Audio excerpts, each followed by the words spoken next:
Hello students, आज मैंने आपका मापन मेजरमेंट कंप्लीट करा दिया था। अब जो हमारा सिलेबस है आज हम उसे स्टार्ट कर रहे हैं मोशन। सबसे पहले बात करेंगे मोशन की।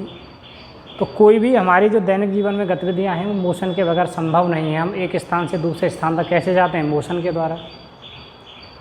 मोशन, तो इसमें मेन टॉपिक जो रहेगा हमारा मोशन यानी गति। गति के द्वारा ही हम एक स्थान से दूसरे स्थान तक पहुँचते हैं, या क्या हम ये कह सकते हैं कि हम एक स्थान से दूसरे स्थान की दूरी वो गति के द्वारा ही तय करते हैं। कुछ समय लिया जाता है, लेकिन यहाँ जो टॉपिक आएंगे हमारे गति की समीकरण, दूरी, विस्थापन, वेग, चाल, उसमें भी आपका त्वरण, चाल में भी आपकी औसत चाल, औसत वेग, त्वरण, समान त्वरण, असमान त्वरण, समान गति, असमान गति। तो इस तरह से यहाँ बहुत सारे टॉपिक्स आएंगे जिसको हम बारी बारी से क्लियर करते चले जाएंगे। लेकिन आज हम इस चैप्टर की थोड़ी सी आपको समरी समझाएंगे। इस चैप्टर में जो कुछ फॉर्मूले हैं जिनको हम पहले लिखा रहे हैं, और सभी फॉर्मूले को एक एक करके हम प्रूव करेंगे। लेकिन सबसे पहले उन फॉर्मूलों को लिख लीजिए और उनके प्रतीक जो चिन्ह हैं उनको आप नोट कर लीजिए।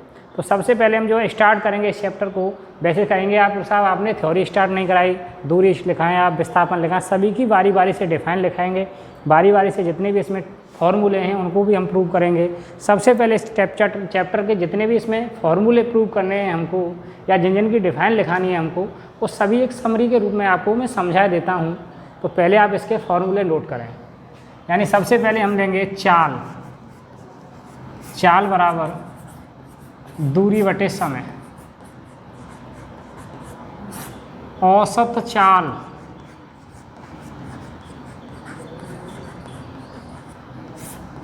कुल दूरी बटे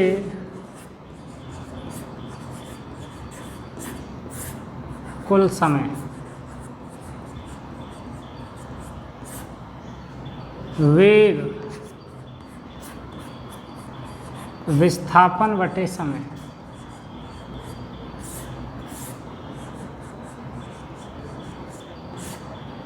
औसत वेग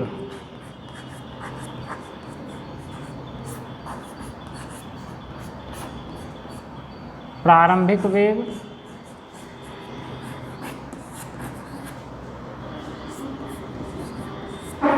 प्लस अंतिम वेग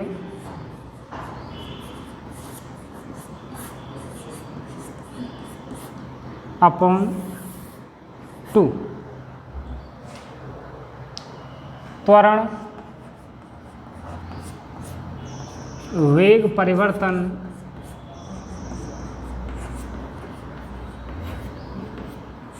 वटे समय अंतराल या समय।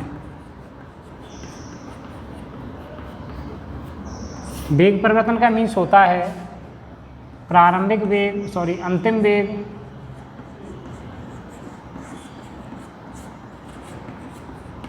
माइनस प्रारंभिक वेग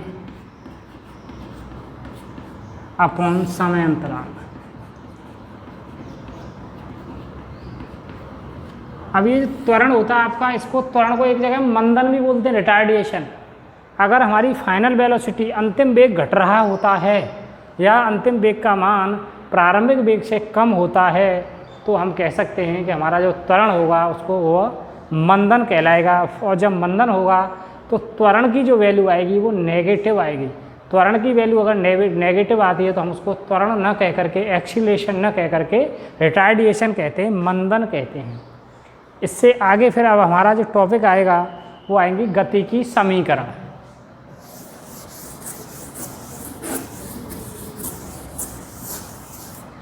गति की समीकरण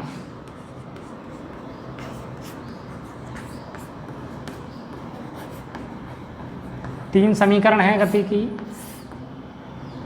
फर्स्ट इक्वेशन आपकी v = u + at। Second equation आपकी s = ut + ½ at²।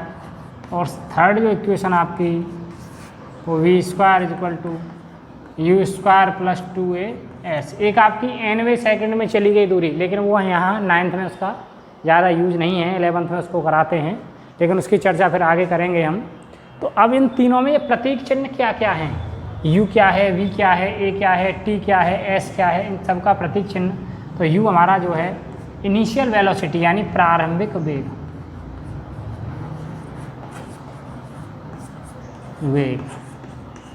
वी जो हमारा है वो अंतिम वेग है, ए आपका जो है वो त्वरण है। मैंने बताया था ए की वैल्यू अगर माइनस की आएगी तो उसको मंदन बोलते हैं, रिटार्डिएशन। और टी आपका समय है, एस आपकी दूरी है, या इसको कभी कभी विस्थापन भी बोलते हैं, दूरी, या क्या कह सकते हैं, विस्थापन। विस्थापन को वैसे डी लेते हैं डिस्प्लेसमेंट के हिसाब से। तो इस तरह से आपकी ये मोशन में जो फॉर्मूले होते हैं उनके प्रतीक चिन्ह क्या हैं।